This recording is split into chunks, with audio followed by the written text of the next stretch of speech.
ne tukyogerako bwogezi. Pastor adda n'omukyalo omulungi ate ekizibu ng'ayambadde empeta kati gwe mukwano nze nga sinaba kugamba kiddako ekifo ekishushani kino wokiraba. What do you think and what do you expect?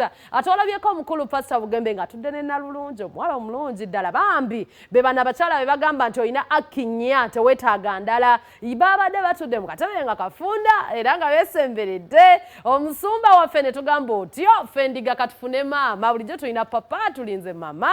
Ndowooza Pastor ali kumpi salawo imbu akisuubirwa nti omusumba waffe ayinza okuba nga munange yatuuse n'asalawo n'asalirawo ddala n'asukka ne ku kusalawo n'afuna omubeezi oba omuntu anaamubeererawo mu future katubirinde Pastor wanavayo n'akikonfaminga kubanga munaffe ekituushane kituwadde image tugamba nawe atudde waka sooka weerabireko omusumba yandituuka ku lyengedde munnange kati nno atudde ku Catherine Kusaasira ku mmotoka yaffe eri UBF 610 AC.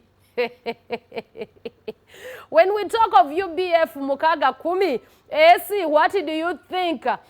No, tukimanyiko bulungi nti emmotoka ya presidential advisor waffe Catherine Kusaasira